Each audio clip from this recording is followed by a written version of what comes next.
So I've been running the Forge Motorsports blow-off valve right there for a while, and it sounds okay, but the blow-off valve I've always been wanting ever since I got this car was a Tial. But there's really not anything out there telling you how to install a Tial on a Genesis. So today I'm going to be installing a Tial blow-off valve and walking you guys through how to do it. So yeah, here's our Tial blow-off valve, and just to be clear, this isn't a genuine Tial, and I really didn't feel like spending $200 something on a blow-off valve that I wasn't even sure was going to fit right. Also, I pretty much went through all the hard work for you guys already. When I bought this valve, I figured I was going to have to buy a new spring to get it to work. This was the spring that came in the valve, and I'm guessing it's about a 10 or 12 psi spring. And if you read anywhere on the forums, a lot of people say that the Genesis pulls an 8-pound vacuum. So obviously that spring is going to be too heavy. So I went ahead and bought a 8-pound vacuum spring straight from Tial. And this 8-pound spring didn't work. It would open the valve, but it would open it late. So I would get some compressor surge and then the valve would open. So then I went another step down and got a 6-pound vacuum spring. And this is what they sent me. I'm sure most of you guys could tell this is a Tial wastegate spring, but the company I ordered it from sent me a actual 6-pound spring when I told them that they'd sent me the wrong product, so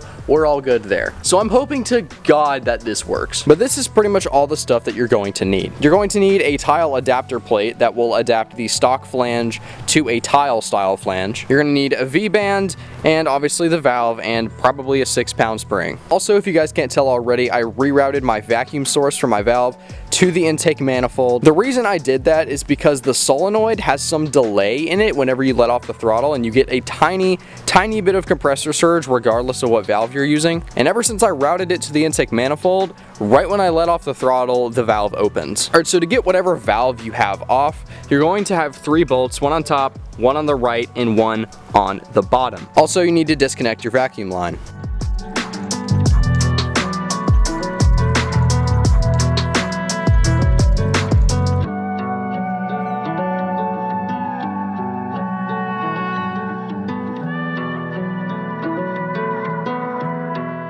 Alright, so now you can get a better look at the flange. This is what you're dealing with. I would recommend that you take the bottom bolt out first, as it's going to be the hardest one to get to. Also, to fit a valve as big as a Tial, you're going to need to take off this little intake shroud.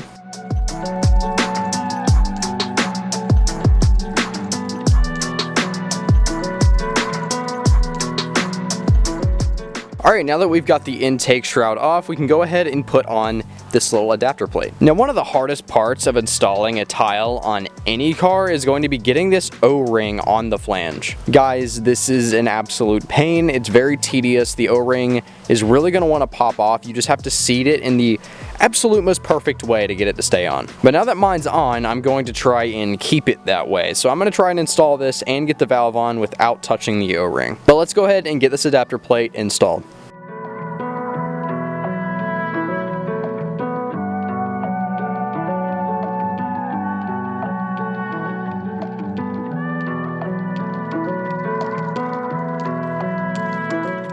Alright, so now that we got the adapter installed, we need to get the valve and V-band clamped on. Now, this is probably going to be the hardest part.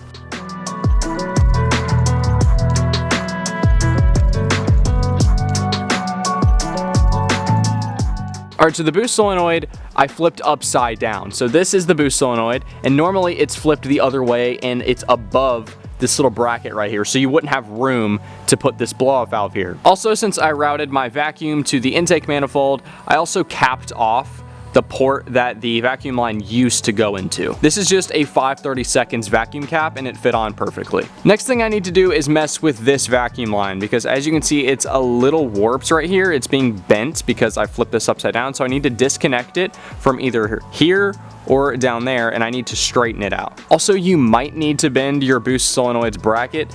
If you do bend it, just make sure your boost solenoid and any of the lines around it aren't touching your belt. But yeah, I'm gonna go ahead and get working on this vacuum line, and when that's done, we can take it for a test drive. Okay, so I don't know when the last clip of this video was recorded because it was a while ago. But as you can see behind me, the valve is in the car and it's been working perfectly ever since I put it in. And of course, right as I go to film a video, it starts to rain. And honestly, this is the best sounding blow-off valve. Like, I know a lot of people like the HKS sort of style blow-off valve, but on stock turbo cars, they sound really squeaky, and I'm personally not a huge fan of that. The Tial has a really nice deep tone, but I'm gonna go ahead and set up a GoPro and hope that it doesn't get rained on, because that would suck.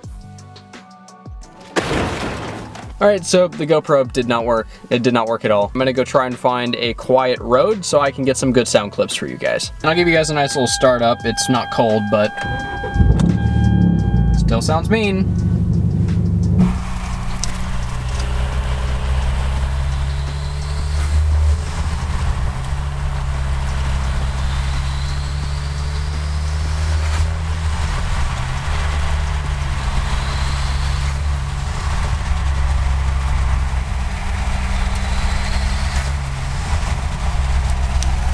So yeah, that's what a Tial style blow-off valve sounds like on a Genesis. All right guys, that's pretty much gonna do it for this video. What do you guys think of the Tial style blow-off valve? But I hope you guys enjoyed it. If you did, make sure to drop a like and subscribe, and I'll see you guys in the next one. Later.